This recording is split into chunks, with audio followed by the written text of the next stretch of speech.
Hi, so it's been a while since I've reacted to any Sabaton. So today I'm finally sitting down and reacting to Sabaton History's Bismarck. I don't know a lot about this battle or ship, however, I do have some knowledge.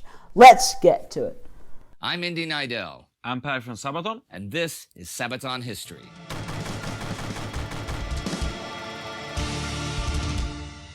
Germany's Bismarck was the largest battleship ever built, but of course, being the biggest means you're also the biggest target. Quick footnote, at the time that was the largest battleship, 1939. However, in 1940 is when Japan's Yamato actually came along and took the title from the Bismarck. And it was also one of the most requested songs that you guys wanted us to sing about, so we did. We'll get to the song in just a minute, but first, here's the story of the Bismarck.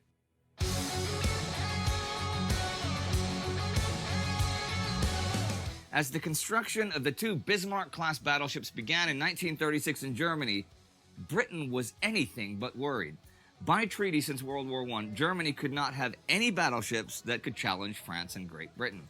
In 1935, Hitler had even voluntarily agreed to limit the total tonnage of his navy, the Kriegsmarine, to 35% of the British fleet.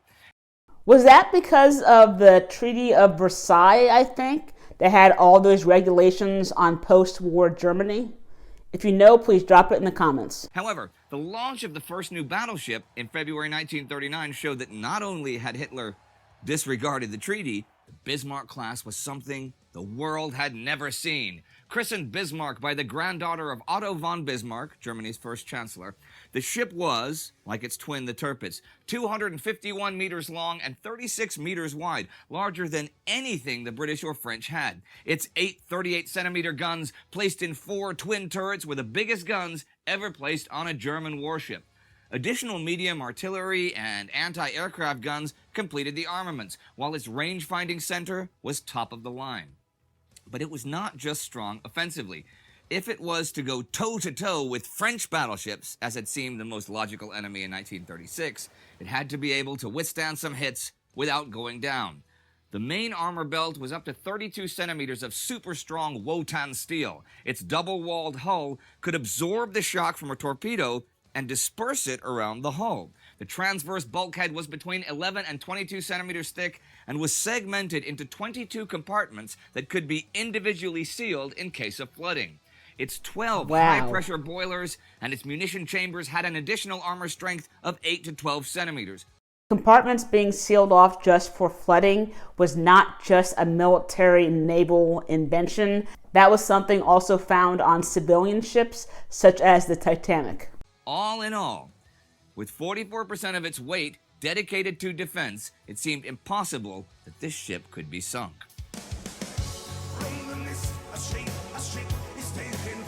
Every ship has an Achilles heel.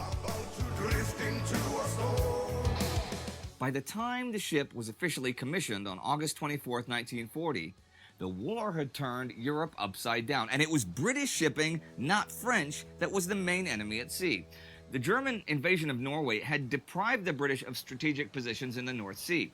And if the German battleships Scharnhorst and Gneisenau could combine their strength with both the Bismarck and the Tirpitz, it would mean a daunting German battle group for the British to tackle.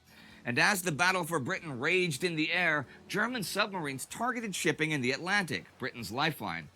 If such a battle group joined the hunt for freighters bound for Britain, Britain could be starved into submission. Food rationing had already been imposed on the British public, and the German subs operating from French ports sank over 260,000 tons of shipping in August alone.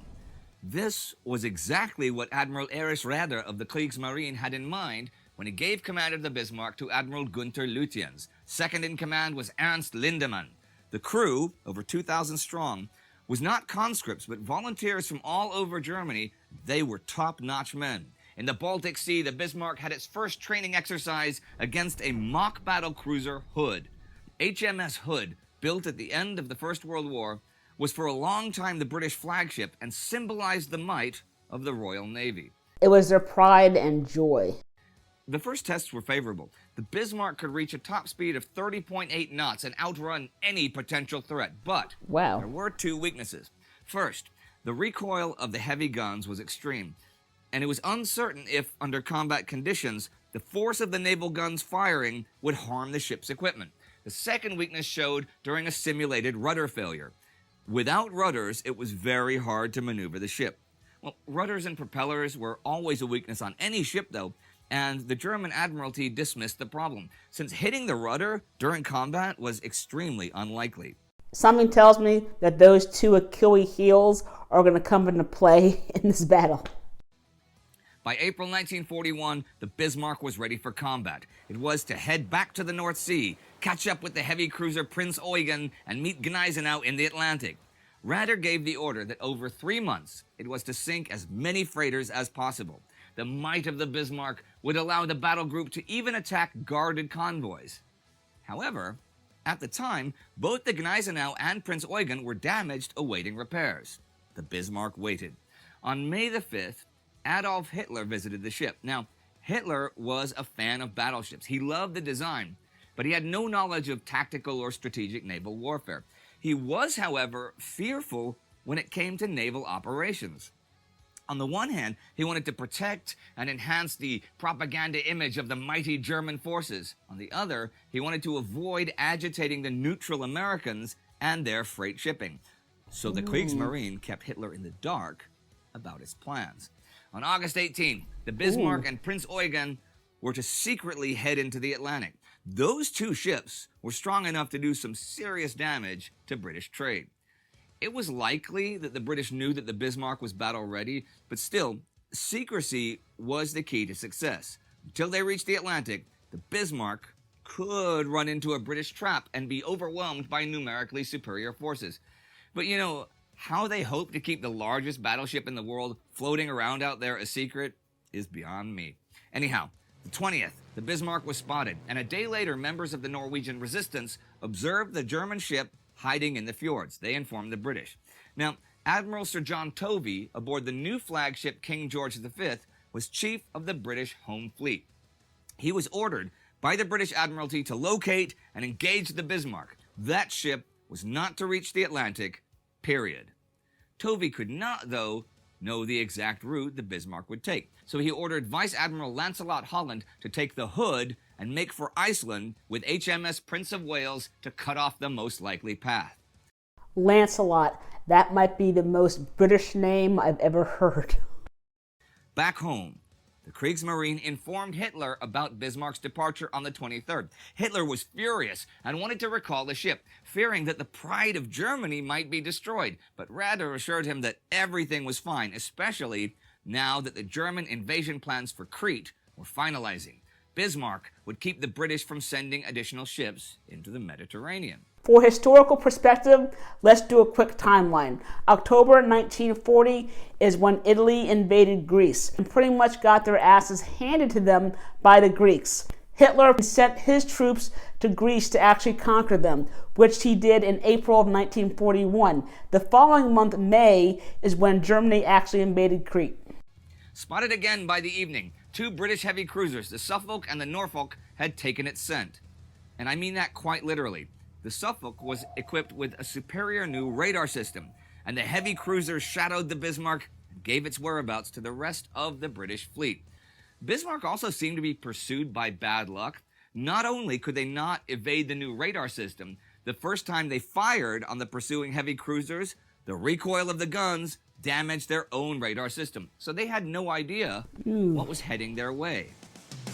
2,000 men and 50,000 tons of steel set the course for I like the song. with the Allies on the hill. It was the Hood and the Prince of Wales. The Hood had more guns than the Bismarck, but way less armor. The crew was also inexperienced because since the end of the First World War, it had not fired a shot in combat.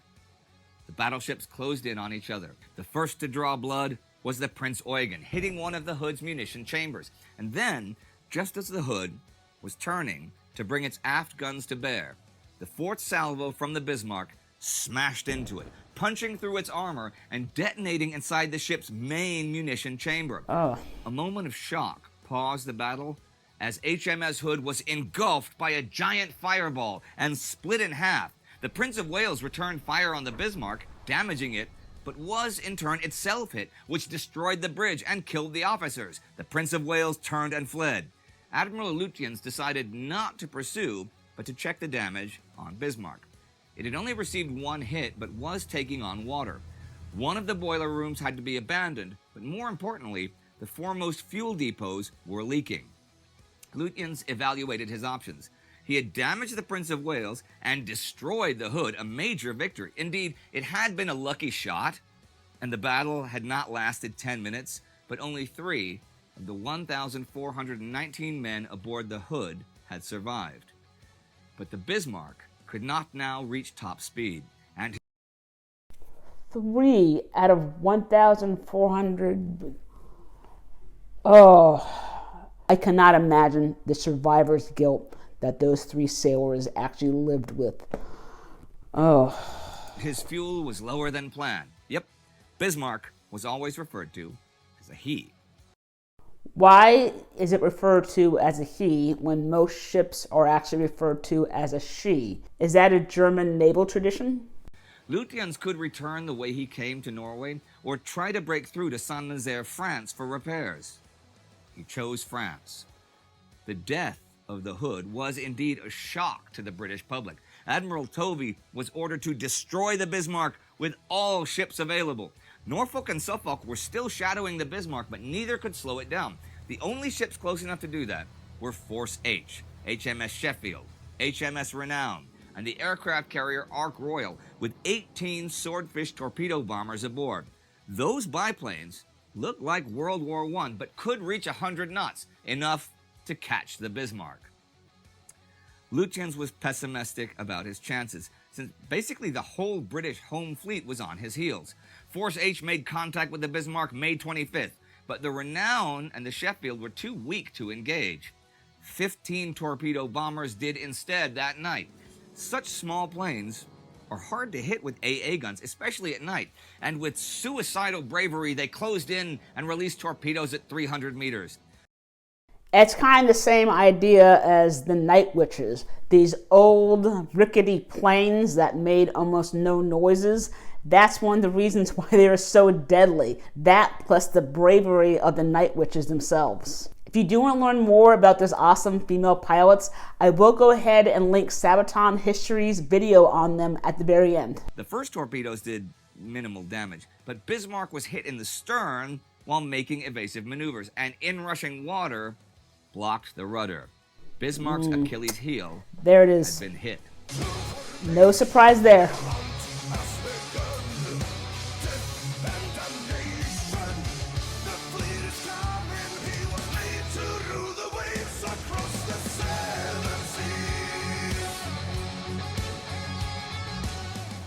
Engineers tried desperately to find a solution, but the water pressure was too high to send in mechanics. The situation seemed hopeless as the British ships closed in. Admiral Lutyens radioed Berlin, "Ship disabled. We will fight to the last shell. Long live the Führer." Tovey planned to engage the Bismarck from all sides, with the battleships King George V and Rodney attacking from the west, while the Norfolk would come in from the north and the heavy cruiser Dorsetshire would attack from the east. In the early morning of the 27th, they sighted the slowly swaying Bismarck. Rodney and George V opened fire. Bismarck returned fire, but soon 2 of his turrets were knocked out of action. A shell hit the artillery command center, killing the officers. Lucky hits, but decisive ones. Bismarck was blinded. The shelling continued, and by 9:15, Bismarck was a burning wreck. He fired his final shots just after 9:30 as his last turrets were destroyed. The flagship of the Navy, the terror of the seas. His guns have gone silent at last. The Bismarck was done.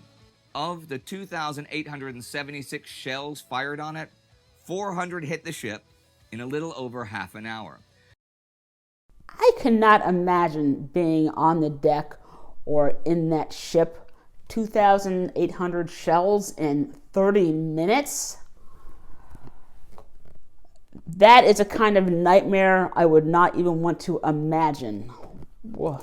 Now it was the execution of a helpless enemy. Within the ship, it was pure hell, from poisonous gases, fire, heat, cold water, oil, and blood from the dead and dying. Oh. At 10:15, Lindemann, since Lutyens was probably dead at that point, gave the order to abandon ship. This the men who could did, as shells rained down, killing hundreds of sailors. The Dorsetshire fired 3 torpedoes as the final blow, and Bismarck disappeared beneath the waves at 10:40. Just 115 of his crewmen would survive. Hitler learned about the disaster not from Admiral Raeder, but from the British press. The Kriegsmarine had refrained from telling him the truth, fearing his anger. And so ends the brief adventures of the Bismarck, the mightiest battleship of all. Ooh. Again, the biggest ship makes the biggest target. I can't imagine how angry Hitler was.